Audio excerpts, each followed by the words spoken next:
औज़ुबिल्लाहिमिनश्शैतानिर्रजीम बिस्मिल्लाहिर्रहमानिर्रहीम अल्लाहुम्मा सल्ली अला मुहम्मदिन व अला आलि मुहम्मदिन कमा सल्लैता अला इब्राहीम व अला आलि इब्राहीम इन्नका हमीदुम मजीद अल्लाहुम्मा बारिक अला मुहम्मदिन व अला आलि मुहम्मदिन कमा बारकता अला इब्राहीम व अला आलि इब्राहीम इन्नका हमीदुम मजीद।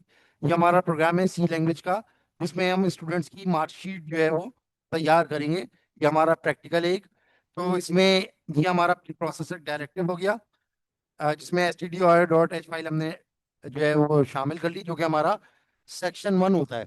स्ट्रक्चर ऑफ सी का सेक्शन 1 होता है। उसके बाद ये सेक्शन 2 हो गया आपका इंटीजर मेन वॉइड। ये मेन फंक्शन कहलाता है। ये मेन फंक्शन को हमने लिखा, उसके बाद इसकी बॉडी का स्टार्ट किया। अब हमने इसके अंदर मजीद जो काम करना है वो हम करेंगे।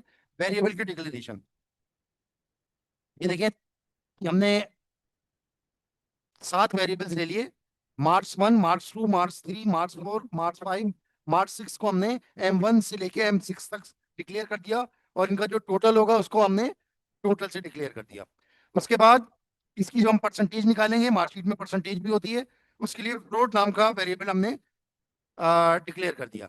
इसके बाद हमने ग्रेड को स्टोर करने के लिए ग्रेड का वेरिएबल, और अगर रिमार्क्स देना चाहें, रिमार्क्स का वैसे है नहीं इसके अंदर, तो रिमार्क्स हम नहीं देंगे, लेकिन अगर देना चाहें बाद में satisfactory, excellent, poor, very poor, good, very good, unsatisfactory, ये सारे हम दे सकते हैं। लेकिन इस वक्त हम आज ये नहीं देंगे, लेकिन हमने ये ऑप्शन रख लिया इसके अंदर।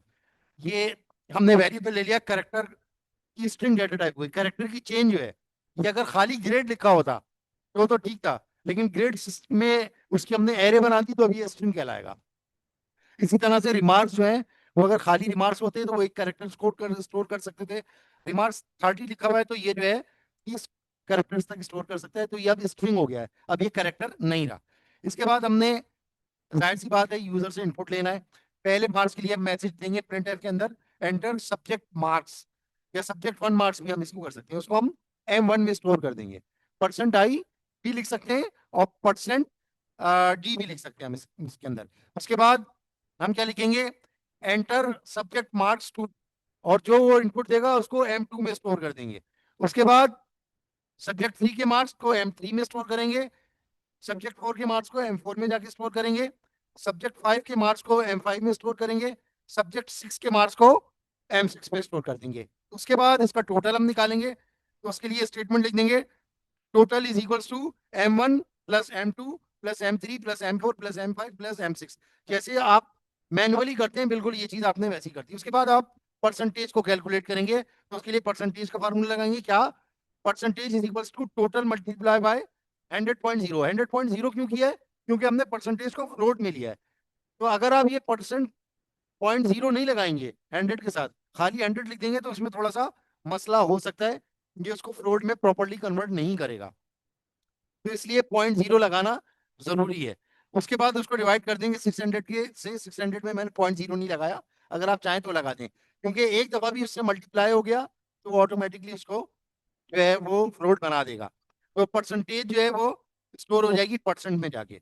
अब आपके पास तमाम नंबर्स की स्टोरेज आ चुकी है, तमाम का टोटल आ चुका है, तमाम का परसेंटेज आ गया। अब आपने ग्रेड निकालना है। ग्रेडिंग का फार्मूला आपको मालूम है, 33 से नीचे फेल होता है, तो उसको हम इस तरीके से लिखेंगे कि परसेंटेज इज लेस देन 33, तो क्या हो, तो स्ट्रिंग कॉपी कर दे, ग्रेड के अंदर फेल को डाल दे, यानी फेल लिख के उठाकर उसको कॉपी कर दे किसके अंदर, ग्रेड के अंदर। ग्रेड की वैल्यू अब क्या हो गई, फेल्स हो गई है, फेल्स स्टोर हो जाएगा अगर परसेंटेज 33 से कम है। इसमें आप इक्वल टू नहीं लिख सकते, grade is equal to fails लिखेंगे तो इस तरह से डाटा कॉपी नहीं होगा, वो प्रॉब्लम क्रिएट कर देगा। तो हमेशा जब भी स्ट्रिंग को कॉपी करना हो, यानी चेन ऑफ कैरेक्टर्स को कॉपी करना होगा, तो स्ट्रिंग कॉपी का, स्ट्रिंग एन कॉपी का, स्ट्रिंग एन आई कॉपी का, ये मुख्तलिफ फंक्शन होते हैं, इनकी अपनी अपनी फीचर्स होते हैं, उसके तहत आप इसको कॉपी कर सकते हैं। उसमें सबसे सिंपल फंक्शन है str यानी कि स्ट्रिंग, और cpy मतलब कॉपी, तो ग्रेड के अंदर फील्ड्स कॉपी हो जाएगा। उसके बाद अगर आपका ग्रेड जो है वो 40 से नीचे, जाहिर सी बात है 33 होगा तो वो ऊपर ही कैलकुलेट हो जाएगा। अब 33 से 40 के दरमियान होगा तो ग्रेड ई होगा, तो आप स्ट्रिंग ग्रेड में क्या कॉपी करवा देंगे, ई को कॉपी करा देंगे। अगर ये भी नहीं होगा तो फिर आप आगे क्या करेंगे, अगर 50 से कम है तो डी ग्रेड उसमें कॉपी करवा देंगे, ग्रेड के अंदर डी को कॉपी करवा देंगे। अगर परसेंटेज 60 से कम होगी तो आप सी ग्रेड को कॉपी करवा देंगे, अगर परसेंटेज 70 से कम होगी तो बी ग्रेड को कॉपी करवा देंगे, अगर परसेंटेज 80 से कम होगी 80 से, तो आप ए ग्रेड को कॉपी करवा देंगे, अगर परसेंटेज 100 के बराबर या 100 से कम होगी तो ए प्लस में जो है कॉपी करवा देंगे ग्रेड के अंदर। अब क्योंकि बाकी पॉसिबिलिटीज जो है, अब देखा जाए तो 33 भी 100 से कम है, लेकिन वो ऊपर वाली जो कैटेगरीज आपने दी हुई है उसके अंदर कैलकुलेट हो रहा है, तो इस वजह से कोई ऐसे मसले वाली बात नहीं है। इसके बाद आखिर में अगर 100 से ज्यादा आ जाती है आपकी परसेंटेज, तो ऐसी सूरत में रिजल्ट को आप विदहेल्ड करा देंगे। 100 से ज्यादा तो हो ही नहीं सकता रिजल्ट। अगर गलती हो जाए तो ऐसी सूरत में रिजल्ट को विदहेल्ड करवा देंगे। उसके बाद ये सारी चीजें तो आपने कर ली। अब ये स्क्रीन पे डिस्प्ले भी करवानी, तो अब आप इसको स्क्रीन पे डिस्प्ले कैसे कराएंगे? डिस्प्ले बॉक्स लगाएंगे, इसमें पहले सब्जेक्ट 1 को डिस्प्ले कराया, उसके मार्क्स को सब्जेक्ट 2 के डिस्प्ले करवाया, 3 को करवाया, 4 को, 5 को, 6 को, उसके बाद इसका टोटल डिस्प्ले करवाया, उसके बाद उसकी परसेंटेज डिस्प्ले करवाई, और उसके बाद जो है उसका ग्रेड डिस्प्ले करवाया। और ग्रेड डिस्प्ले करवाने के बाद आप यहाँ से रिटर्न मार जाएंगे, यानी आपका प्रोग्राम खत्म हो जाएगा, और उसके बाद आप end of the main function कर देंगे। अब हम इसको चला के भी देख लेते हैं कि प्रोग्राम चल रहा है कि नहीं चल रहा। प्रोग्राम को चला के देखते हैं। ये एग्जीक्यूट पे गए और कंपाइल एंड रन किया हमने। कंपाइल एंड रन करने के बाद हम देखेंगे कि ये सही चल रहा है कि नहीं चल रहा। तो ये देखिए सब्जेक्ट के मार्क्स पूछ रहा है। अब मैंने 50 दे दिया, ये चेक करने के लिए मैं दे रहा हूँ।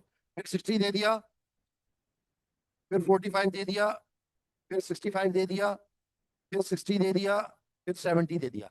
तो ये देखें ये परसेंटेज आपकी आ गई। सब्जेक्ट 1 के मार्क्स जो आपने ऊपर लिखे 50, वो 50 आए, 60 फिर 60 आए, 45, 65, 60, 70, और इन सब का टोटल जो बना 350 बना।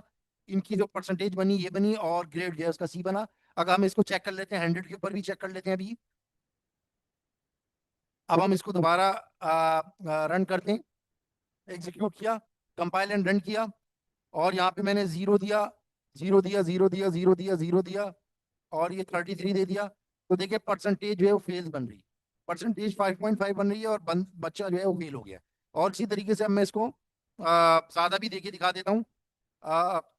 यहाँ पे गया, कंपाइल एंड रन किया, और 100 दिया, फिर 100 दिया, फिर 100 दिया, फिर 100 दिया, फिर 100 दिया, और उसके बाद फिर 100 दिया। तो ये देखिए इसकी 100% आ रही है, 600 मार्क्स आ गए, और 100% आ गई, और ग्रेड इसका ए प्लस आ गया। तो ये हमारा प्रोग्राम था परसेंटेज के हवाले से जो हमने किया। अब हम इसको एरे से भी कर सकते हैं। एरे से कैसे करेंगे? टाइम थोड़ा सा कम है, लाइट जा सकती है, लेकिन मैं सिंपली आपको बता सकता हूँ।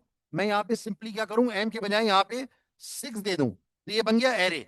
अब मुझे बाकी वेरिएबल्स की जरूरत नहीं है, M6 दे दिया, और यहाँ पे मैं कॉमा डाल दूंगा, और यहाँ पे सिर्फ मैं एक स्टेटमेंट इस्तेमाल करूंगा, for count is equals to 0, count is less than 6, और काउंट प्लस प्लस। और सिर्फ एक ही स्टेटमेंट मुझे चाहिए होगी, ये एक स्टेटमेंट मैं लिखूंगा खाली, यहाँ पे मैंने पेस्ट की, और यहाँ पे मैं एम के अंदर काउंट लिख दूंगा। काउंट लिख दूंगा तो ऑटोमेटिकली 6 के 6, अब मुझे इसकी जरूरत नहीं है, इनको मैं डिलीट कर दूंगा। इनको मैं डिलीट कर दूंगा, और ये टोटल की स्टेटमेंट भी, इसको भी मैं बीच में ही कैलकुलेट कर लूंगा। क्या? Total, total is equals to total, total plus is equals to क्या? एम कॉमा काउंट, यानी जो भी नंबर होंगे वो हाथ के हाथ सारे 10 जो है वो इसके अंदर ऐड होते चले जाएंगे, तो हमें टोटल जो है ऑटोमेटिकली मिल जाएगा। और इसके लिए मुझे एक वेरिएबल का और इजाफा करना पड़ेगा, काउंट का। ये देखिए मैंने काउंट के वेरिएबल का इजाफा कर दिया। बाकी पूरा प्रोग्राम मेरा वैसे ही रहेगा। जब मैं डिस्प्ले के लिए आऊंगा तो डिस्प्ले के लिए भी मुझे अब पूरा इतनी लंबी चौड़ी कहानी लिखने की जरूरत नहीं है। Count is equals to 0, count is less than 6, count plus plus, और ये मैंने इसकी बॉडी बनाई, और बॉडी बनाने के बाद ये स्टेटमेंट मैंने यहाँ पे कॉपी कर दी, और यहाँ पे मैं जो एम के बजाय यहाँ पे मैं लिख दूंगा सिंपल काउंट, और ये 1 को मिटा दूंगा, और नीचे की जो पूरी बॉडी है इसको भी मिटा दूंगा, टोटल रहने दूंगा। तो ये प्रोग्राम भी मुझे वही रिजल्ट देगा, लेकिन एक आखिरी चीज, टोटल की वैल्यू को पहले 0 कर दूंगा, वरना इसमें गार्बेज वैल्यू ऐड हो जाएगी। टोटल में जो गार्बेज वैल्यू आएगी वो ऐड हो जाएगी। अब देखिए मैं इसको एग्जीक्यूट करूंगा।